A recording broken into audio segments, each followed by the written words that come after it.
In the endless silence of deep space, something strange begins to move. A single pulse of energy cuts through the darkness, faint, broken, almost lost. For thousands of years, nothing has come from that part of the galaxy. It was a dead zone, a place no one dared to enter. But now a signal has awakened. It starts as a soft whisper, a repeating code that no alien computer can understand. Across the galaxy, listening stations blink in confusion. The code is old, older than any known race. The technicians stare at their screens as the words slowly appear, written in a language that was supposed to be extinct. It says, "This is Earth Command. Is anyone out there?" The message spreads like wildfire. Empires panic. The Galactic Council calls for an emergency meeting because they all remember the ancient stories about a race called humans, a race that once ruled the stars, a race that fought every enemy and never surrendered. But humanity was erased long ago, destroyed in the Great Purge. Every record was deleted. Every planet they touched was burned. And yet, this signal proves they are not gone. It comes from the edge of the Forbidden Zone, the old solar system now filled with dust and ruin. A scout ship is sent to investigate. Its captain, a young alien named Varen, feels his heart pound as the coordinates appear before him. Sector Sol 3. That name was banned for centuries. As his ship moves into the silent void, the signal grows louder. And then, a voice speaks again, calm, human, and impossible. "This is Commander Raynor. Humanity never died." The message from Commander Raynor spreads faster than light. Every communication channel in the galaxy fills with noise and fear. Some call it a hoax. Others whisper that the ghosts of humans have returned. But deep inside, every empire knows the truth. Only humans could send a signal like that. The Galactic Council gathers inside the Crystal Hall on Virex Prime. 12. Alien leaders sit in silence, their faces pale under the cold light. For centuries they believed they had erased humanity forever. Now one signal threatens everything. "Where did it come from?" one leader asks. "From the old Sol system," replies the technician. The room freezes. No one has spoken that name in generations. Sol was the heart of humanity, the system that once burned with life, now only a graveyard of metal and ash. To confirm the truth, they send a patrol fleet, small, fast, and armed. The fleet travels through the black emptiness until it reaches the ruins of Mars. Everything is silent. Then, a flicker of movement appears on the scanners. A structure rises from the red dust, a massive ship buried for ages. Its hull is old but strong, with human markings still visible. The ship's name glows faintly. Ark of Sol. Suddenly, power surges through the ship. Lights ignite, engines hum. The dead ship is waking up. The patrol fleet tries to back away, but it's too late. A blinding blue beam shoots from the Ark and disables their systems instantly. A final transmission echoes through the void. Humanity sleeps no more. And across the galaxy, the stars seem to whisper again. The Ark of Sol drifts slowly through the ruins of space, its engines glowing faint blue. Inside, the silence breaks with a soft hiss. Cryopods begin to open one by one. Cold mist fills. The air as long-sleeping humans awaken after centuries of darkness. Commander Raynor steps out first. His breath fogs in the air as he looks around the chamber filled with blinking lights and frost. He touches the metal wall, the same ship he built with his team before the Great Purge began. The ship had survived. And so had they. Nearby, a young boy opens his eyes. His name is Eli, one of the last children placed in cryosleep before the final battle. He stares out of a cracked window at the red glow of Mars and whispers, "Is this home?" The ship's AI, EOS, activates with a calm, gentle voice.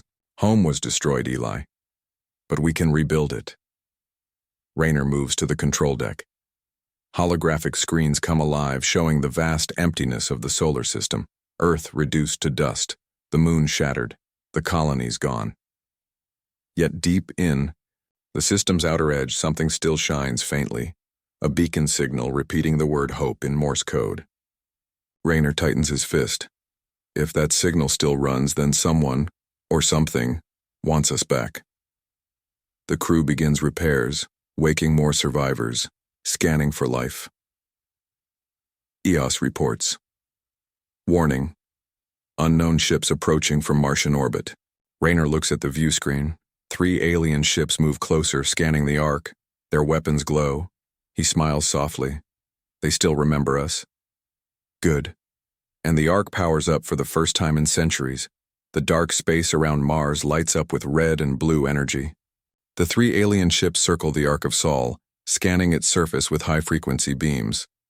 Inside the Ark, alarms echo through the corridors. Commander Raynor stands at the bridge, calm but ready.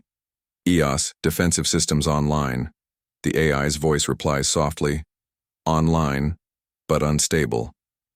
Systems have been asleep for centuries. Outside, the alien commander sends a warning message. Unknown vessel, identify yourself or be destroyed. Raynor smiles faintly. Let them try. The alien ships fire first. Plasma bolts cut through the dark, striking the Ark's hull. But instead of damage, the old armor absorbs the energy, glowing bright silver. The Ark responds with ancient human technology, railguns powered by fusion cores, weapons that no alien race has ever seen. In one blinding flash, the first enemy ship explodes into dust. The others panic and scatter, trying to escape. But the Ark moves faster than they expect.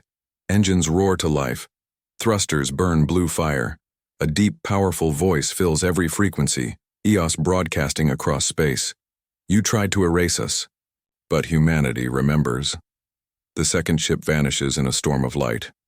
The third sends an emergency call to the Galactic Council before disappearing into hyperspace. Silence returns to the void. Only the Ark remains, drifting among the ashes. Inside, Raynor looks at his crew. We just told the galaxy we're back. EOS replies quietly. They will come for us.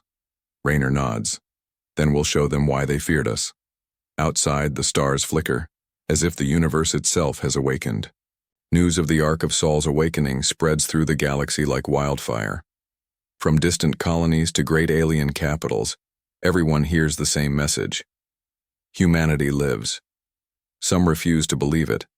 Others begin to tremble, remembering the wars that once shook the stars. In the council chambers on Virex Prime, panic grows. Old recordings of human battles are replayed. Cities turn to dust, fleets crushed in seconds. If they have returned, one council member whispers, the balance of the galaxy will fall. Meanwhile, aboard the Ark, the crew works tirelessly. Engines are fully restored.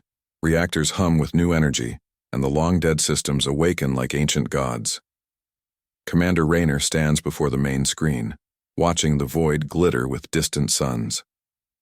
We are not here for revenge, he says. We are here to remember who we were.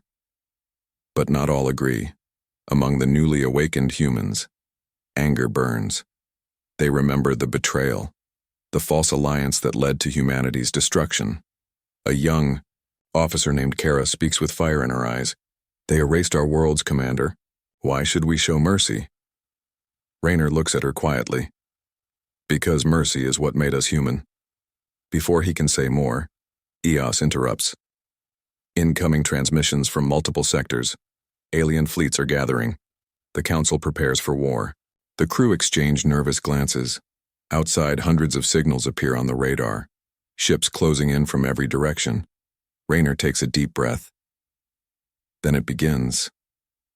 The universe wants to test our humanity. He looks toward the stars and whispers, "Let them come." We are awake now. The galaxy burns with tension.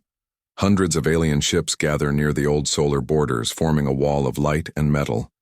Their leaders speak of fear, of control, of ending the human threat before it rises again.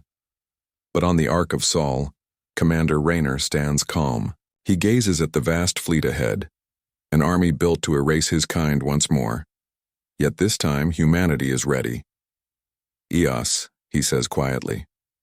Prepare the beacon. The AI responds, Beacon ready, Commander. The message will reach every star. Raynor steps to the console. He doesn't give an order to attack. Instead, he speaks. His voice calm, deep, and filled with truth. To all who hear this, humanity does not seek war. You tried to destroy us, but we only learned. You tried to silence us, but we only remembered. The stars themselves remember who we were. Across the galaxy, the message spreads. To every planet, every outpost, every living mind. The alien fleets hesitate. Some lower their weapons, others listen in silence, hearts heavy with guilt and wonder.